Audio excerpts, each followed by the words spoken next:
Well, this is my first YouTube video on this channel. I was actually going to make the first video a film breakdown of Tyrese Maxey and his struggle so far this year, but that'll come later because now I have to get on and talk about how this season is pretty much over. So it just got announced a little while ago. It's 6:30 now, about an hour ago or so, that Jared McCain is out indefinitely, which probably means the year, with a torn meniscus. And this season's pretty much over. But I kind of wanted to talk about how, like, not only this season, but this era of Sixers basketball is over. There was a moment in yesterday's game, and it was when the Sixers were winning, I believe. And it was Joel Embiid was posting up Miles Turner. He kind of did a move against Miles Turner. He didn't land awkwardly or anything like he does whenever he gets injured or come down hard on anything. And this was before he got hit in the face. And he just made a simple move. And he came down and he started grimacing when he walked towards the other end. And normally I would, I would feel sick watching something like this. Or I would be like, not again. Or you would just get flustered and nervous and this sick feeling in your stomach.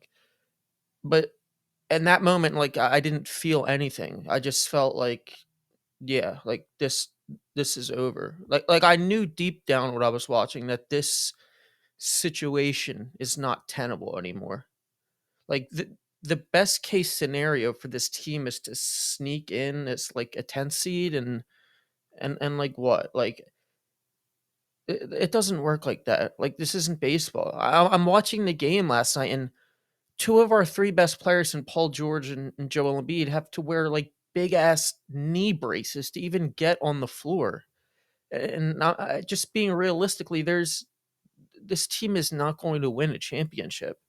You're already fighting an uphill battle with Embiid's injury history and how you know, eh, he gets the unluckiest injuries at the worst times. But now he's already fighting an uphill battle because he's not even healthy when he's healthy.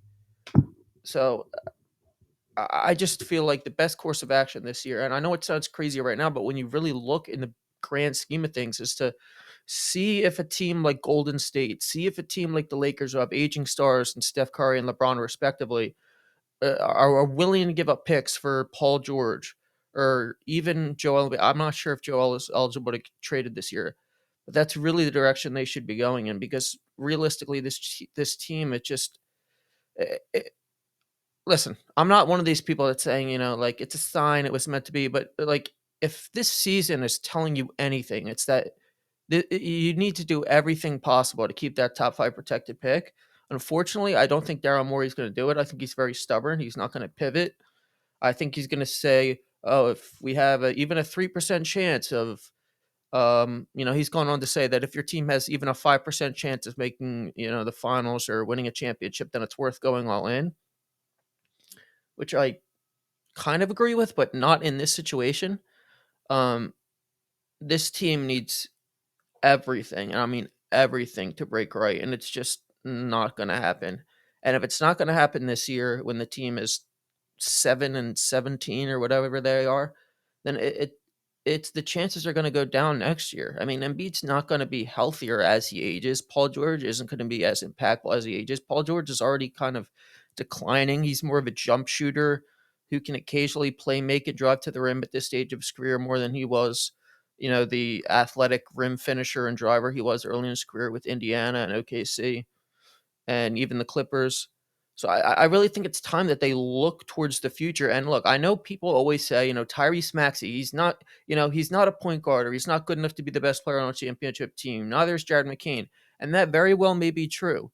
But you don't need to stink for 3 straight years until you get that player. You can get that player in a variety of ways. You can get it through trade. You can get it through, attracting them via free agency.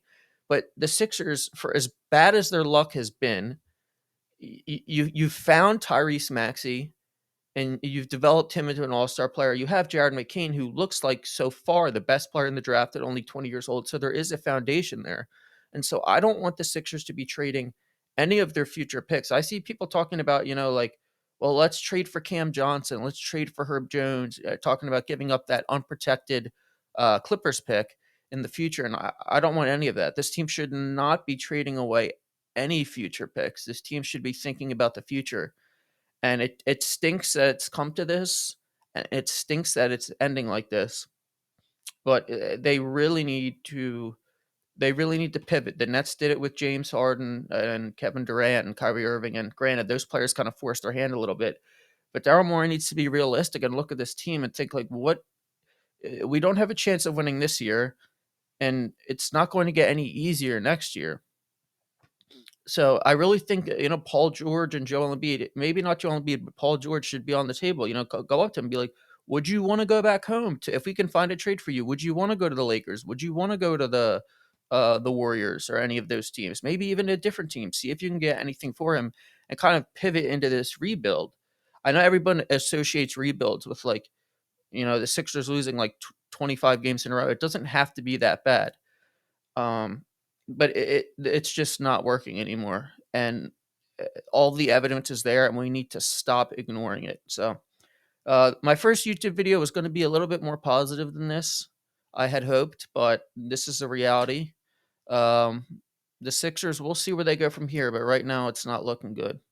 So if you guys can subscribe, turn on the post notifications, comment, thumbs up, do whatever, all that good stuff. I'd greatly appreciate it. And hopefully next time, back with better news.